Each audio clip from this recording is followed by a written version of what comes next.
Cassia Streb with Music for Your Inbox, and today I'm going to chat with our video artists from this month, the three artists who created Dead Temple Visions. So we've got KillDry, which consists of Nick Deyoe and Jay Sorce, and then I'm also going to call up on Adam Rowe, who was the visual artist and video artist for this collaboration. So I'll just take a moment now and invite them to join.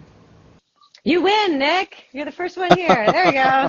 Adam's in second place. You didn't know it was a competition until this moment. Hello. Where are you, Nick? No, we're all jealous. I am sitting right on the border between Virginia and West Virginia. What? Like, literally on the border. Wow. It's stunning. Wow. It's beautiful. There we go. All four of us, a little quartet. Oh, yes. I want to see more trees. I love that. I'll just focus on anything but me. Yeah, that's the perfect. That's the best way interviews go, you know, when you speak to trees and then they commune with you. All right, so I obviously know Nick pretty well, but it's lovely to meet you both, Adam and Jay. Thanks for joining us. I guess I kind of wanted to start with talking about the separate parts of this component of this video that came together, and then kind of how they all came to be in one glorious actualization of art. Adam, do you mind going first and talking a little bit about your practice as an artist? Because I think of you as like a sculptor and then this video artist, and I'm curious to know how you made that jump the divide between the physical world to this digital media that you're creating. Yeah, I was a little afraid that would be a question. Oh, Describe your practice. Awesome. Yeah. Would you like to talk about what you had for breakfast instead? Yeah, that's easier to answer. So about jumping the divide, I got something cool in the mail the other day, by the way. You did? Let's see. I just happen to have it here. Well, I have one too. We're friends. Yeah. I'm sorry, I'm holding it the wrong way. I don't know if I could be too. But it says here, filmmaker Adam Rowe. So that's and it's, you know, postmarked by the government and everything. So that kind of makes it official. Yep. that I can at least claim to be that. Something I always get a kick out of is going to some kind of event with other artists and people in general, and somebody will say like, "Oh yeah, hey, you're the printmaker, right?" And I'll just sort of say like, "Yeah," and then like somebody else will say, "Well, you're the woodworker, right?" And I'll be like, yeah, let's go with that. So that's definitely not to brag. If anything, it just kind of says I'm all over the place. But so for me, the stuff I make, I try to make it more about the idea, not so much about the medium. Right. So what that ends up meaning is that I at least explore a lot of different media. Like this T-shirt that I'm wearing that just happens to match the sculpture in the video. Totally by accident. Maybe. Well, one of the cool parts about the video, there's many cool bits, but one thing that we really liked was that your sculptures appear in the video, like you're filming them, because sometimes they can appear 3D modeled or something, but in fact it's you with a camera filming your own work. And your own shapes and stuff. So is that because it sounds like you're the kind of artist who's like thinking of an idea and then what's the best way to execute that, and you're not really concerned with, is it a print, is it a woodworking thing, is it a video? Does that sound about right? Oh yeah, that does sound right. And for the when we were discussing this, just like chatting about the whole idea in the beginning, I'm pretty sure I remember this right. That I'll just do a dramatization of the chat. I think Nick said I was asking what the concept for the video was going to be, and I remember Nick saying fog, and that was like it. And when I read that, I just thought, yes, that's a simple idea. I can go with that. So mostly, besides the music, we had like a KillDry had a working title and the concept of fog, and I kind of went from there. And I just proposed the idea, like, what if I put some of my own art in it? And then it kind of, the concept really became a piece of art. So like in this case, a sculpture, basically kind of coming into being, going from sketch form to more complex iterations until it became this really finished thing. Cool. That's actually really helpful. Like I've seen the video so many times now. It's kind of cool to like think of it through that sort of lens. Yeah.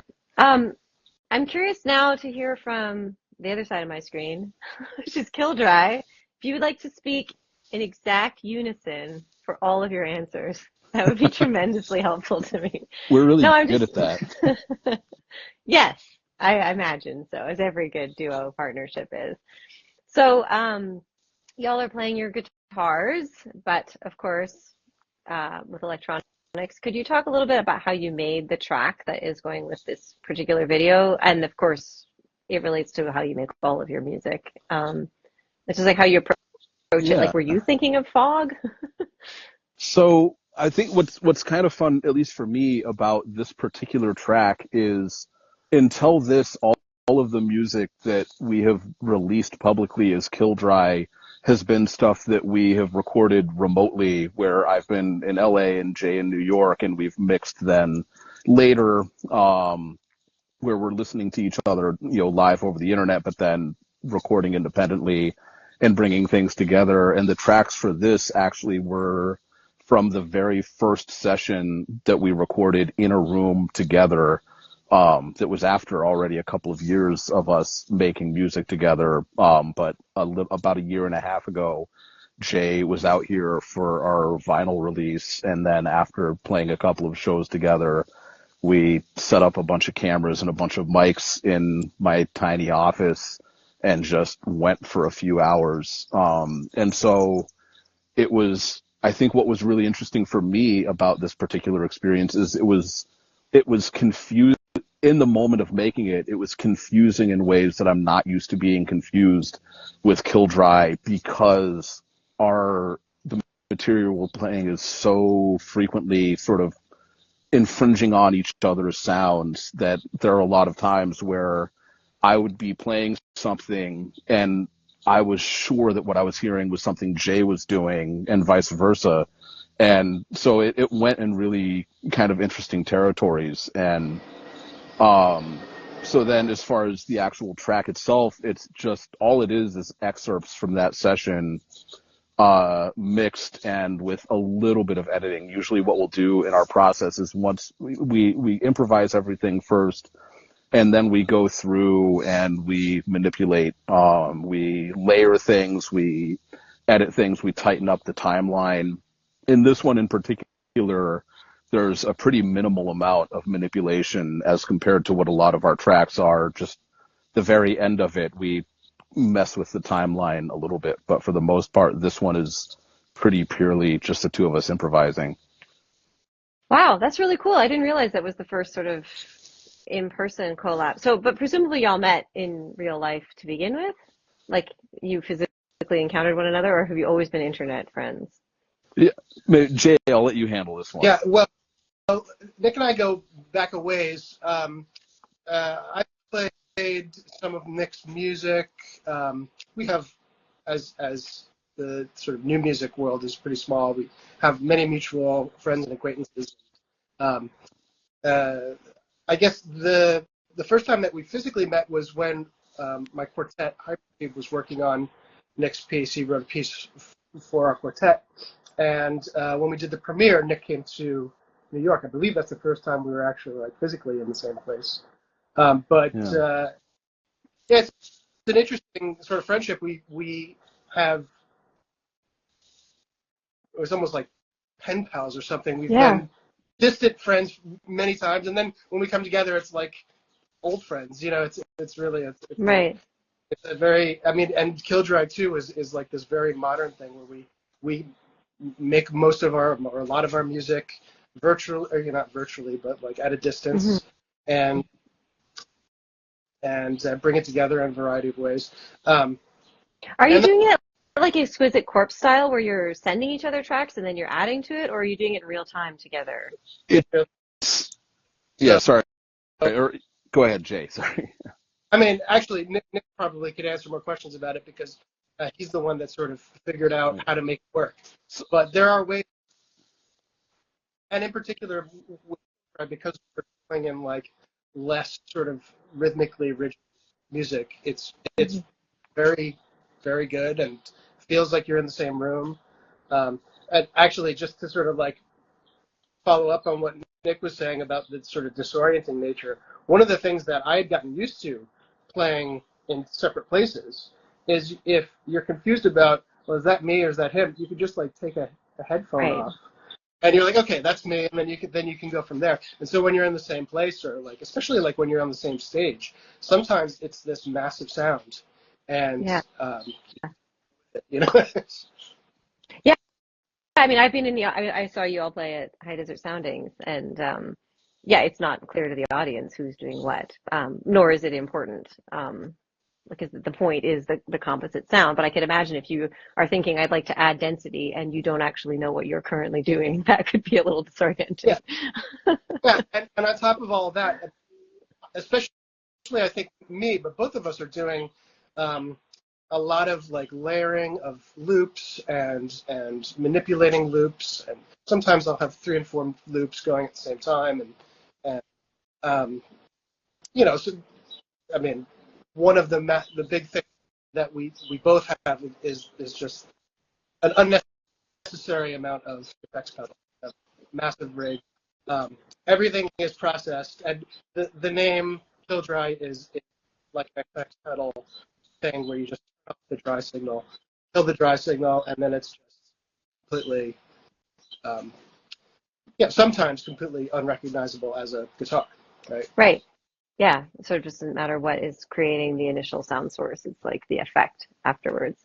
It's very cool. Okay, so now I'm like getting curious about the video collab, because something that is really striking about this video, and in fact, the previous one that you did, is that they're really long pieces. And in the video world, if you say I've made 5-minute video, people are like, here is your gold medal for the Olympics of longest video ever made. And y'all are making like 35-minute videos, and this one is just over 20, and yet it sustains interest the entire time. Like, I am actually interested in watching it and not bored. And I'm curious, like, Adam, are you just deeply connected to this kind of music or something? Like, how are you able to create these really large scale videos? I think if you listen to any piece of music 400 to 500 times, you you know it pretty well. I something that has been fun with both of these longer videos is that I've worked on the materials for the videos while I'm listening to the music, which is really cool because since the music's already been complete, it does make it more of a collaboration, because I mean it's not just like, you know, match some visuals to the music. It's, you know, I'm creating the stuff that goes in the video as I'm listening to the music. Um, yeah, if anything though, I my reoccurring thought was, oh gosh, this seems too fast paced. Is this too fast paced? Like I'd love to do the hour and a half version. So, that's an option if you guys want to do that ever. Well, because the music definitely works in the longer format, right? Because of the drones and the way that like the listener is drawn in to listen to all these tiny details, like through the course of if you let them listen for long enough, they're going to hear more stuff. But video doesn't tend to work like that, just because it's so labor intensive for the amount of time. But yet your visuals seem to be evolving like at the same speed as the music. Oh, Do that's you good. play anything, Adam? Like, do you play this kind of music at all? I, I, no, I don't. I write music, but it is totally different Mhm. than what they do. It's like I love listening to this kind of music, but I don't even know if I'd know where to begin uh, trying to do something like that. Yeah, For I was one, just you just seem to understand the form really well, and I'm just like, I guess you're just a genius by accident or something, but it's very well, cool. I'll, I'll agree with the accident part, but yeah, I think there's been a great deal of kind of magical synergy just with the stuff, down to the selection of the title, because the working title, if hopefully I'm allowed to say that, was just like North Hills, because it was like Right. where you guys were when you did it, right? Okay, so Yep. when I thought, okay, North Hills, fog, well, there's probably like an abandoned temple there, right? I mean, You've obviously been to North Hills. no, I don't know where it is. It's just, I'm so excited to take you there when you come to LA in June. Just full of abandoned temples. Going to the well, valley. there you I'm go. so sorry. I'm So, so sorry. I'm glad that this was evocative for you. I'm glad this was like yeah, a great starting oh off yeah, point. Okay, totally. cool. And so you're imagining these temples in North Hills, and then you're thinking about how your sculptures roughly look like abandoned temples. Yeah, so like a kind of a setting in which this thing would be is like yeah, it's pretty much what I imagined. Cool. Wow. I know, right? Yeah, What? the temple thing was. I mean, I was kind of the one that came up with that phrase, and it was just like one of those things seemed to fit. I mean, there's no like programmatic element to the music itself, but I just have sort of a running list of kind of cool sounding things and then when we record something, that kind of seems to fit, and that that was as far as it went. And then when I saw the video, I'm like, okay, yeah, and actually it really works, sort That's of awesome. like indirect somehow with the visual. I thought that kind of worked too. So okay, that's definitely what it's called. Um, but you can't, I don't know, you can't plan it. It's amazing.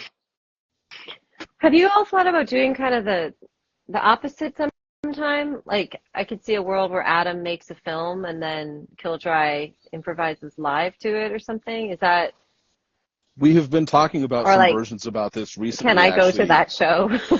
It's like what I'm asking.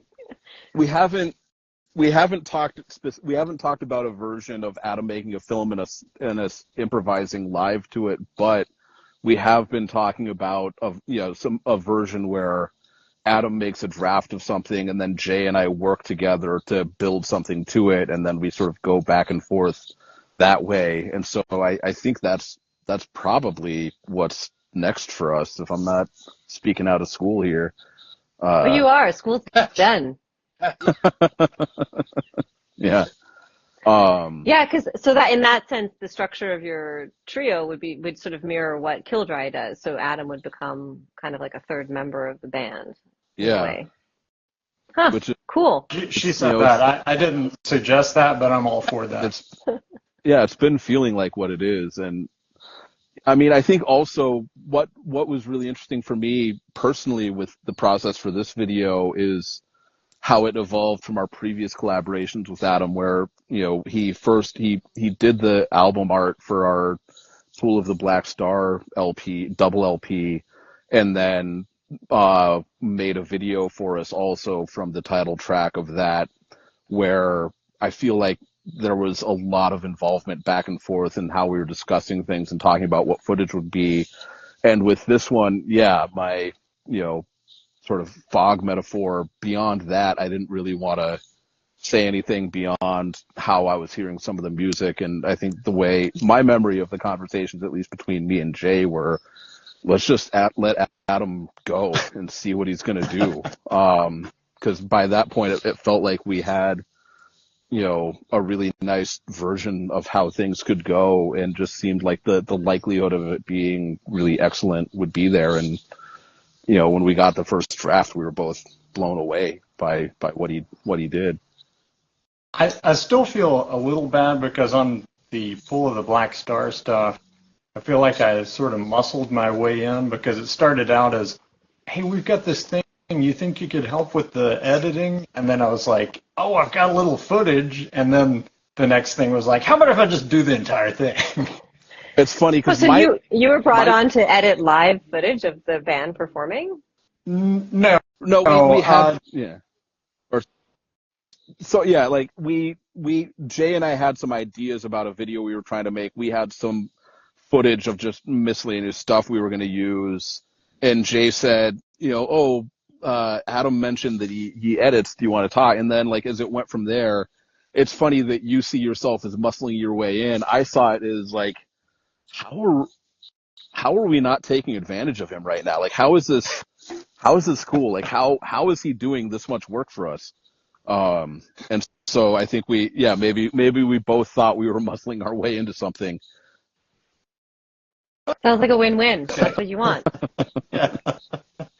Because I was thinking about, because like obviously there is a live performance element to KillDry. I mean, the two of you, I've seen you stand on a stage and play your instruments. Do you feel though that the kind of recorded version of you is better served by these sort of, or differently served by having other visuals, or do you think that there's a world where there's like a performance video of the two of you playing your instruments? Do you know what I'm asking? Am I being clear? We are working on last time Jay was in California in October, we did shoot a live video that we're kind of working on editing with some overlaid other footage, with the idea of, but it feels like a tricky balance. And I think that, this is a conversation you and Jen and I had early on when we were talking about this, was based on the music, it feels like a more abstracted video maybe serves the music a little bit better than just staring at two dudes with guitars and too many pedals. And so it does feel like a sensitive balance to me, where I think there is legitimate interest in the things we're doing, how we're playing the instruments, what the instruments we're playing are. But at the end of the day, it's still like, two older guys playing shoegaze. Well, I think the gear aspect of it is actually, I mean, it is really cool, but I understand how you don't want it to turn into just like a show and tell thing, because your guitars are amazing. Like the actual instruments you're playing on are these like really beautiful handmade instruments. Oh my gosh, are we going to get like a little demo here? Unfortunately, Nick doesn't have his with him, but I just thought I'd display it. I mean, actually, that's another interesting thing about this particular track. It's the first recording that we did where I was playing my brand new guitar, which was built by Miroslav Tadic, and both Nick and I have brand new guitars essentially at the time. by Miroslav. And I mean, as you can see, his guitars are works of art in and of themselves. So that was also really special. Well, he's built them for you, right? With specific custom things that you're both asking for. Sorry, custom things. I don't even know accessories. Yeah, I mean, Nick's, for instance, has that whole capability to be bowed. And I mean, there's a lot of stuff that's interesting there. But I think what I like the live version, but what I also like about this video version is that I can really just listen to the sound, which is what I think you essentially want us to be doing, and not just sort of becoming enamored with like the pedals and the effects and the actual shape of the guitar instrument and stuff, and to just really seep into the sounds and listen to them. And that's what this video achieves, I think. great. That's what we're I going. hope you don't think that we're discriminating against old white guys staring at their feet or something. No, You're like early in the production meetings, we were told not to appear on camera. You know, it's we along the way several times do like live video stuff. Where we would, as we were recording our own stuff, we would also have cameras recording independently, and then edit it together. And it's just, well, I think for one thing, the nature of the music is it's not that visual what we're doing in some ways. You do a couple of things. You might not hear the when my fingers are moving. Sort of, I do also work in seamlessly. I think what Nick does is a bit more immediate, but still, it's not like you can't just watch our fingers or like you would like a regular concert. So yeah, it's there's something about like, well, you're sitting there turning knobs. It's not obvious what the knob that you just turned did, and it may not be obvious for like 30 seconds. So it's hard to make that interesting. All right. Well, I wanted to also mention the postcard that Adam and I have already spoilered, and it's so was made cool. by it is actually so cool. It was made by Leah Asher, who I believe is a colleague of yours, Nick, right? This is a person you've worked with. I think we overlapped for like a second, maybe at UCSD. We run in concurrent circles for sure, but we haven't spent much time together.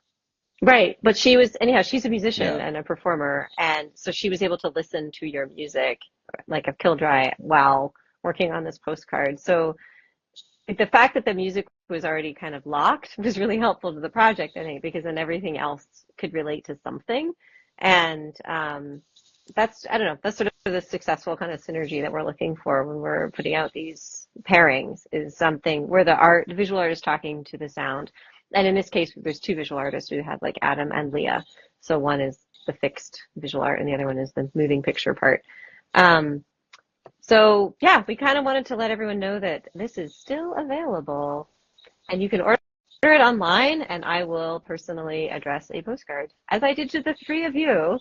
Hopefully they all made it. Oh yeah. And people can also get to watch the video. And as per Adam's recommendation, 300 or 400 times, I think, is the number of times you need to watch it, right? Is that sounds about right.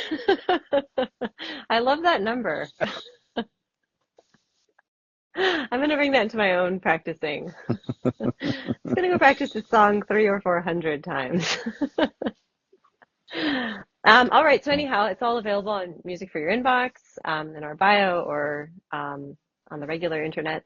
And thanks to the three of you.